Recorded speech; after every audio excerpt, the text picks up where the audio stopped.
Hello everyone and welcome back to my channel Easy English Literature. Our today's topic is Elizabethan Age. So before we start, please subscribe to my channel and hit the bell icon. Elizabethan era is from approximately 1550 to 1600. Now, when we want to understand what is Elizabethan age, two terms we must understand. The two terms are Renaissance and Renaissance humanism. First, we'll start with Renaissance. Renaissance came from Rome to England.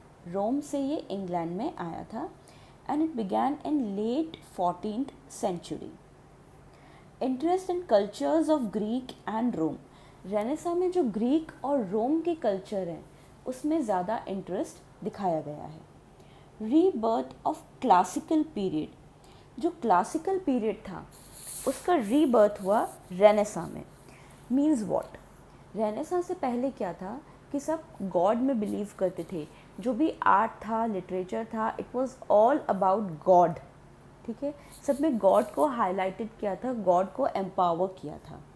मगर Renaissance के time rebirth हुआ classical period का, जहाँ पे text, art, heroes, everything was surrounded around humans. Human beings के around surrounded था. Text में भी ह्यूमन बींग्स को हाईलाइट किया जा रहा था. आर्ट की बात करें तो जैसे for example two great artist हुए Leonardo da Vinci and Michelangelo. इनकी पेंटिंग्स उस टाइम के हम देखें, देन उस टाइम पे वो लोग मैन को पोर्ट्रे कर रहे थे एज गॉड. विंसी की पेंटिंग लास्ट सपर अगर आप देखेंगे तो उसमें मैन को दिखाया गया है एज जीसस. जीसस को मैन के फीचर्स दिए गए हैं और वो होली पावर्स नहीं पेंट की गई हैं जो जीसस के पास थी. तो दैट इज़ कि rebirth of classical period. Classical period में हम देखते थे कि बहुत लेजेंड हीरोज़ होते थे जो गॉड से भी फाइट करते थे एंड समटाइम्स वो विन भी कर जाते थे due to their powers.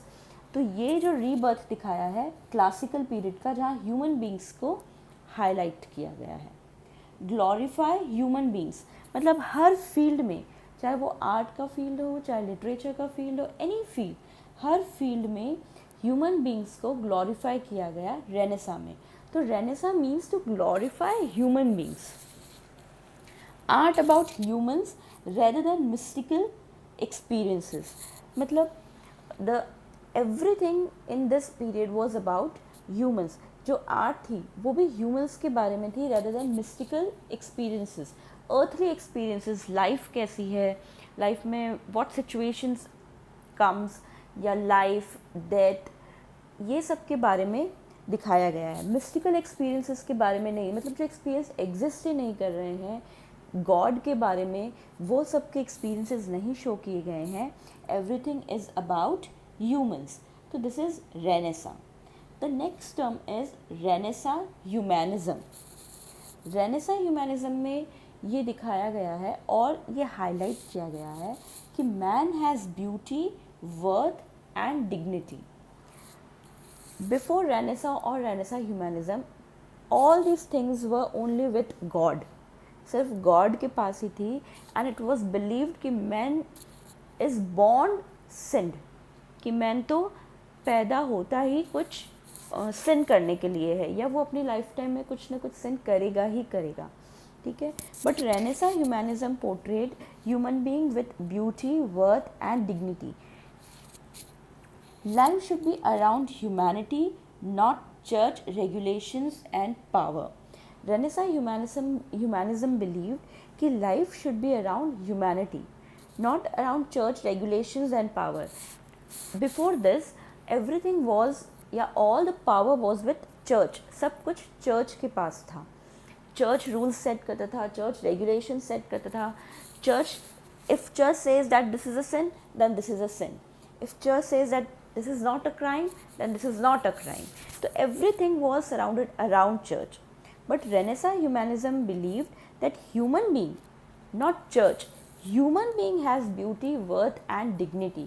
And so the life should be around humans and not around church regulations.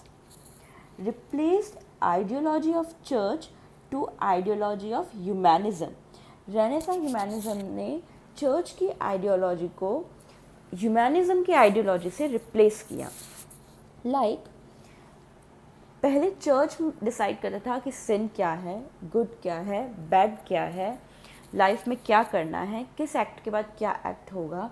ये सब को छोड़ के ह्यूमैनिज्म को सेलिब्रेट करना स्टार्ट किया, लाइफ को सेलिब्रेट करना स्टार्ट किया, ह्यूमन के थॉट्स, ह्यूमन के व्यूज़, उसके ओपिनियंस, उसको सेलिब्रेट करना स्टार्ट किया.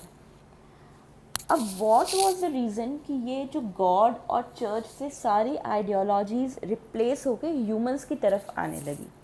The reason was black death या ब्लैक प्लेग. जो ब्लैक डेथ हुई थी, जो ब्लैक प्लेग जिसमें बहुत सारे लोग मारे गए थे बिकॉज ऑफ अ डिजीज़.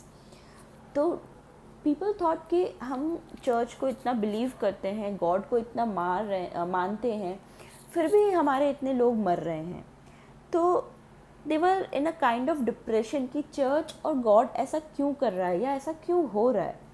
तो इस क्वेश्चंस के आंसर्स को ढूंढने के लिए people began to follow humanism. वो चर्च और गॉड से बाहर आके अब लोगों के बारे में सोचने लगे, अपनी लाइफ को सेलिब्रेट करने लगे. Petrarch was the father of humanism. Who was the father of humanism? Petrarch. Petrarch जो है उसने ये कंसेप्ट ह्यूमैनिज्म फाउंड किया. सो Petrarch was the father of humanism. तो what we learned, Renaissance was a time where classical literature या classical period का rebirth हुआ, rebirth of classical period to glorify humanism.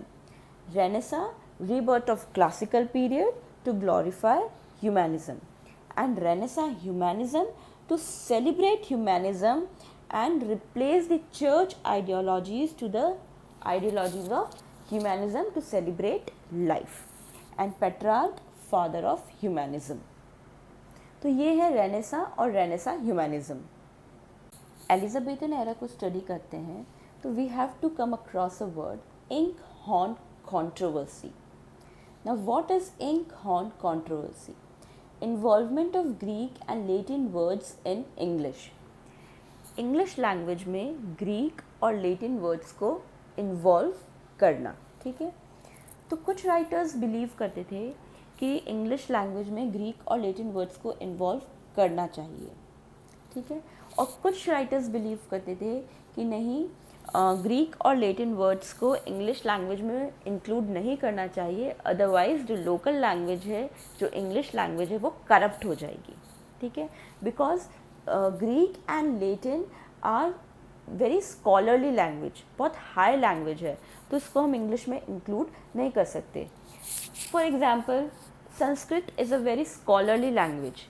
अगर संस्कृत के वर्ड्स हम हिंदी में यूज़ करने लग जाएं और हिंदी को संस्कृत की तरह लिखने लगें तो बहुत हॉचपॉच सा क्रिएट हो जाएगा. So according to some writers these words should be included in English language, and some writers said that no, these words should not be included in English language, otherwise the language will get corrupt.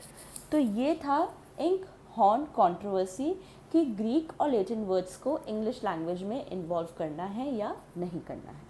Now we come to the reign of Queen Elizabeth I. Queen Elizabeth ruled as unmarried female monarch. Queen Elizabeth ने England को rule किया as a unmarried female, इसलिए उन्हें virgin queen भी कहा जाता है. मतलब उन्होंने शादी नहीं की थी, and that's why she is also known as Virgin Queen. She was an illegitimate heir. ठीक है. अब क्या था कि क्वीन एलिजाबेथ जो है वो इलेजिटिमेट हायर थी. मीन्स उनकी जो मदर थी, उनकी फादर से जो शादी थी वो चर्च ने एक्सेप्ट नहीं की थी, और शादी उन्होंने की थी but it was not accepted. That's why she is an illegitimate heir. ठीक है. She had an half sister, Bloody Mary. She accused Elizabeth of plotting a Protestant rebellion. उन्होंने ये एलिजाबेथ को एक्यूज़ किया कि ये प्रोटेस्टेंट्स को उकसा रही है. टू फॉर्म्स होते थे, टू ग्रुप्स होते थे, प्रोटेस्टेंट्स एंड कैथलिक्स. तो ब्लडी मैरी ने एक्यूज़ किया एलिजाबेथ को कि ये प्रोटेस्टेंट्स को उकसा रही है और प्रोटेस्टेंट्स को रिबेलियस बना रही है। इसकी वजह से उन्हें इम्प्रिजन भी किया गया in the Tower of London. She was also imprisoned in Tower of London.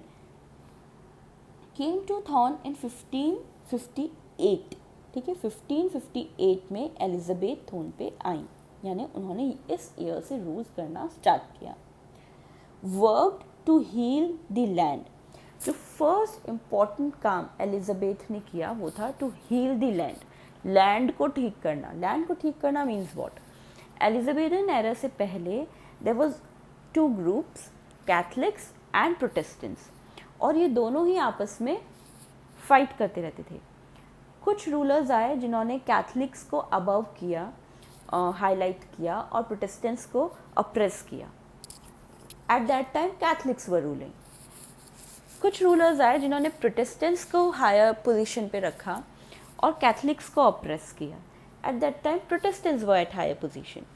तो एलिजाबेथ ने आके क्या किया, इन्होंने लैंड को हील किया। इन्होंने डिक्लेयर किया कि Catholics and Protestants both are equal और they should not fight and they should live peacefully. इन्हें पीसफुली रहना चाहिए। कैसे किया? First, king head of church. Elizabeth ने ये डिक्लेयर कर दिया कि किंग जो है वो चर्च का हेड होगा, ठीक है। किंग मतलब कौन हो गया था इस टाइम पे? Queen Elizabeth. तो उन्होंने अपने आप को चर्च का हेड डिक्लेयर कर दिया, because at times we feel कि चर्च ही द रीज़न था कि कभी कैथलिक्स को हाईलाइट किया या कभी प्रोटेस्टेंट्स को फेवर किया, तो उसने खुद को चर्च का हेड डिक्लेयर कर दिया। And she also allowed Protestants to worship in Anglican churches. उन्होंने ये भी अलाउ कर दिया कि प्रोटेस्टेंट्स भी जाके चर्चेस में वर्कशिप कर सकते हैं, मतलब कैथलिक्स भी जा सकते हैं, प्रोटेस्टेंट्स भी जा सकते हैं, और we should live peacefully. Due to political stability art flourished, ठीक है।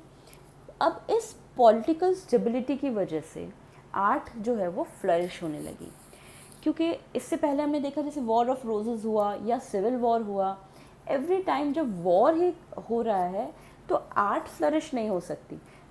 वाई? बिकॉज पीपल का जो ध्यान है वो हमेशा वॉर पे रहेगा। उसका वॉर हो रहा है, हमें उसका साथ देना है, यहाँ वॉर हो रहा है, हमें उसका साथ देना है। तो कोई स्टेबिलिटी नहीं थी, इसलिए आर्ट फ्लरिश नहीं हो पा रही थी।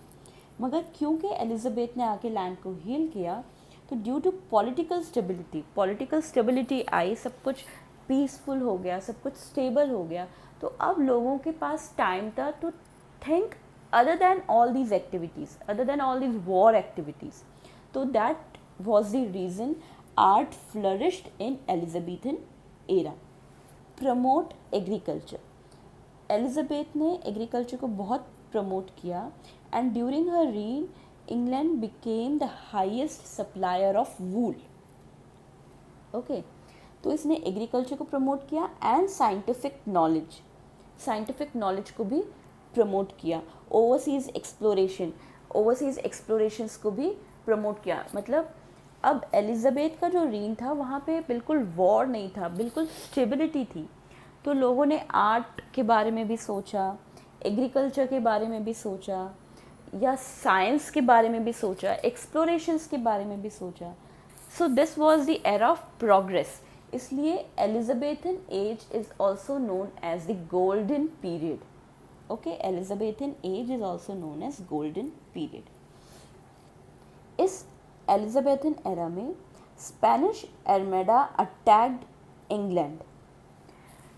स्पेनिश आर्मेडा ने इंग्लैंड को अटैक किया। What is Spanish Armada? 100 Spanish ships ने इंग्लैंड के कोस्टल रीजन पे अटैक किया था, but then England fought and won, ठीक है। 100 शिप्स ने अटैक किया, but then also England fought और वो जीत गया। तो इस विक्ट्री की वजह से इंग्लैंड की पोजीशन यूरोप में बहुत हाई हो गई, बिकॉज अगर वो 100 स्पेनिश शिप से जीत सकता है तो वो किसी से भी जीत सकता है। तो अब जो दूसरी कंट्रीज थी, दे फियर कि वो इंग्लैंड पे अब अटैक नहीं कर सकती है क्योंकि इंग्लैंड उन्हें हरा देगा। तो at this time Queen Elizabeth said कि मेरी बॉडी भले ही फीबल है, I have a body of women, maybe my body is weak but my heart is very strong and my heart is of a king. तो ये कहा था Queen Elizabeth ने। एज ऑफ एक्सप्लोरेशन, अब Elizabethan age जो है वो age of exploration बनी। कैसे? Now we know that old world is Europe. Europe जो है वो दोनों साइड से सी से सराउंडेड है। तो पहले यूरोप के लोगों को लगता था बस यही वर्ल्ड है, this is the only land, यही वर्ल्ड है और हम यही लोग हैं, जिसमें England, Spain, France, Greece, Germany, ये सब कंट्रीज़ आती थी। उन्हें लगता था बस यही लैंड है क्योंकि सब तरफ सी थी।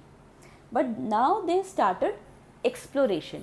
दो एशिया में, अमेरिका में लोग रह रहे थे बट ये चीज़ यूरोप को पता नहीं थी।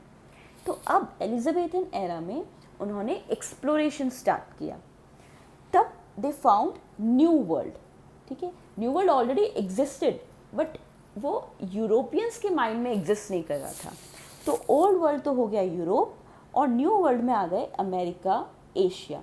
तो ये था एज ऑफ एक्सप्लोरेशन, जब यूरोप जो है एक्सप्लोर कर रहा था नए कंट्रीज़ को और नए वर्ल्ड को। Spain and Portugal started the exploration. तो सबसे पहले जो ये एक्सप्लोरेशन है वो किसने स्टार्ट किया? स्पेन एंड पोर्चुगल ने। First school of oceanic navigation by Prince Henry of Portugal. सबसे पहले पोर्चुगल के प्रिंस थे, प्रिंस हेनरी।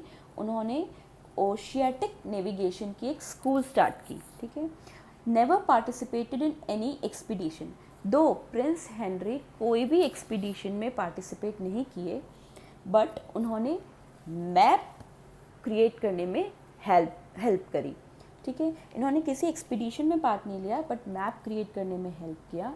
और ये मैप के थ्रू जो एक्सप्लोरर्स हैं वो सी में जाते थे मैप को लेकर और एक्सप्लोर करते थे और साइड्स डिसाइड करते थे, डायरेक्शंस डिसाइड करते थे कि कहाँ से कहाँ हमें जाना है, कहाँ पे कौन सी कंट्री है, कहाँ पे कौन सा लैंड है। तो he never participated in any expedition but helped creating maps. Now जब ओल्ड वर्ल्ड को, दैट इज़ यूरोप को, न्यू वर्ल्ड मिला तो ही इट रियलाइज्ड कि न्यू वर्ल्ड में बहुत सारी ऐसी सिटीज़ है जो बहुत रिच है, वहाँ पे बहुत ज़्यादा गोल्ड है। तो eight that time gold exported हुआ, मतलब गोल्ड एक्सपोर्ट होना शुरू हुआ। तो यूरोपियन कंट्रीज़ जो है वो एशियन, अमेरिकन, इन कंट्रीज़ से गोल्ड को एक्सपोर्ट करना उन्होंने चालू कर दिया। न्यू वर्ल्ड से गोल्ड लेकर ओल्ड वर्ल्ड में आने लगे। 7 million ounces of gold was exported from America between the years 1580 to 1596. Means about only in 15 years 7 million ounces gold जो है वो अमेरिका से यूरोप में एक्सपोर्ट हुआ। क्रॉप्स, मेज, पोटैटो, टमाटो, ओल्ड वर्ल्ड को न्यू क्रॉप्स इंट्रोड्यूस हुए, जैसे मेज, पोटैटो, टमाटो, ये सब उस टाइम पे यूरोप में ग्रो नहीं हो रहे थे।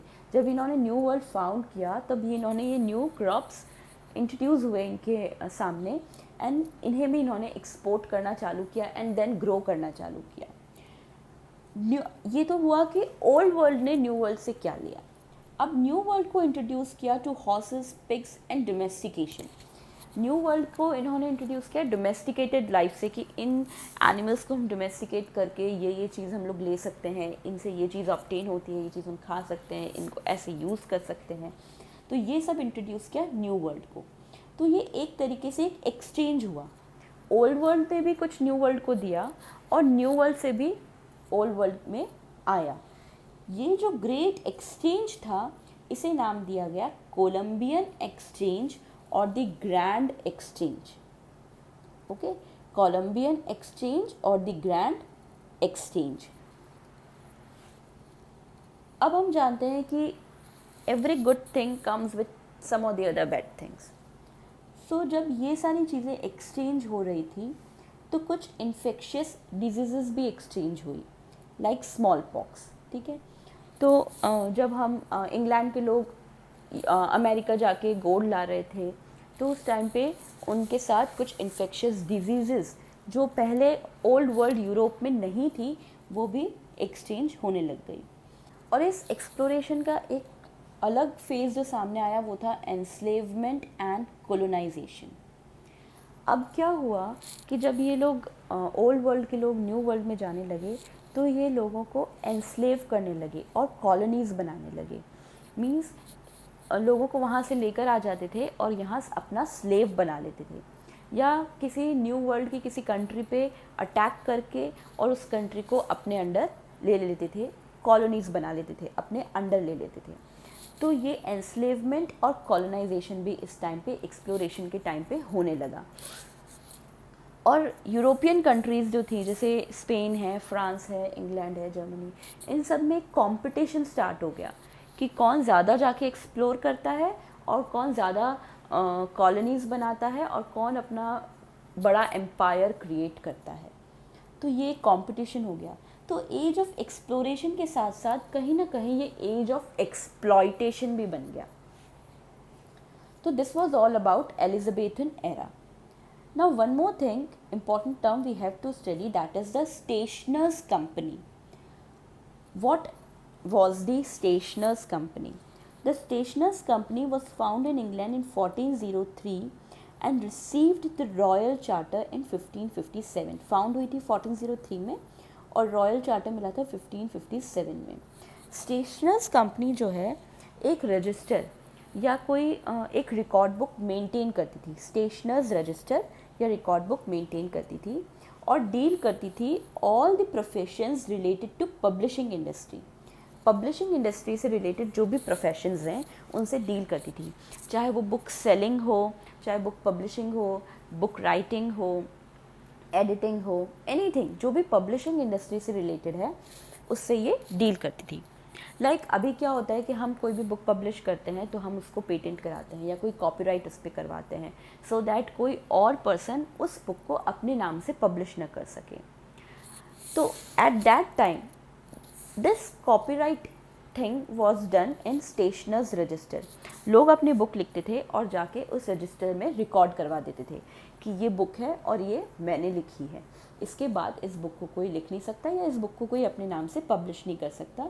तो उस रजिस्टर में वो रिकॉर्ड हो जाता था और जो भी मतलब बुक्स उस रजिस्टर में रिकॉर्डेड नहीं हैं उनको इल लाइसेंस्ड बुक बोला जाता था कि इनका कोई लाइसेंस नहीं है, ठीक है, कोई कॉपीराइट नहीं है।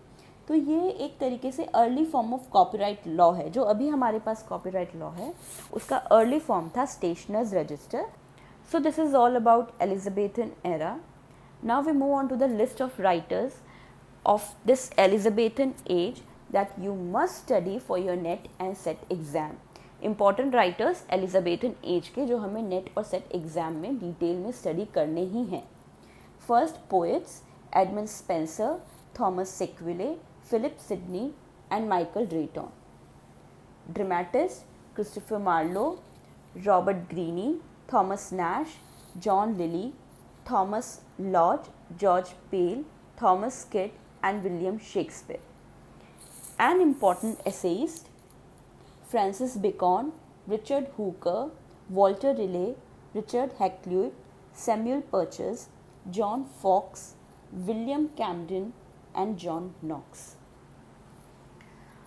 So this was all about Elizabethan age. Please like the video, subscribe my channel, hit the bell icon. Till then, all the best, keep learning. Bye bye.